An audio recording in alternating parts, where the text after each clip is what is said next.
Hi, Shane Searson here to talk about the next Daily Drawing Influences Revisited, originally posted in 2012. Today it is a marching person. It is Tom Float. Tom Float, rest in peace. He passed away a year or so ago. Anyway, for those of you who don't know, Tom Float was a DCI Hall of Famer, Drum Corps International, and a huge influence on me, and I'll try to explain why in a short period of time. Um, I used to watch the PBS broadcast of the drum corps shows, and there was a group out of Canada called the Oakland Crusaders, and I believe they were out of Canada, and their drum line was tremendous, much better than the rest of the corps. And Tom Float was the instructor for that drum line. Now, Tom had marched in the Anaheim Kingsmen, which won the first DCI, I think, was 1972.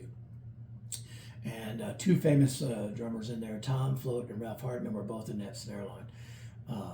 Anyway, after the Oakland Crusaders, he went on to take over the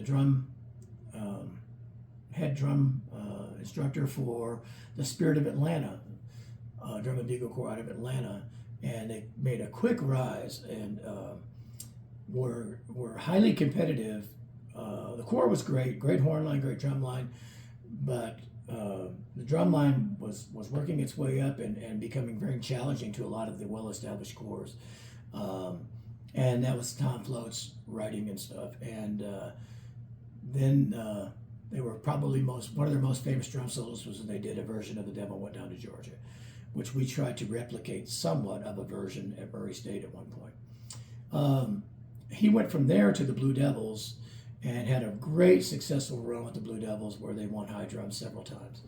And of course the Corps won quite a bit.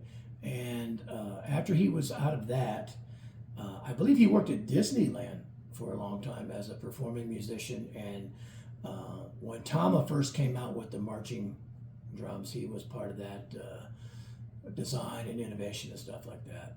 So, and I communicated with him at one point when Boise State was looking at drums, and my instruction was to find out from the different companies what they have to offer. And so I spoke with Tom about that. Funny guy, floating on cloud nine half the time. I'll let you figure that out. But always great to see in clinics, and was always funny and whatnot, and incredible writing and whatnot. You can still see all kinds of YouTube clips. One just popped up on Facebook the other day of Spirit of Atlanta doing some warm-ups and stuff. And this is pre-Kevlar heads and everything, so a lot of the writing was completely different then. I believe Tom got some kind of a cancer, had beat it for a while, then eventually succumbed to it.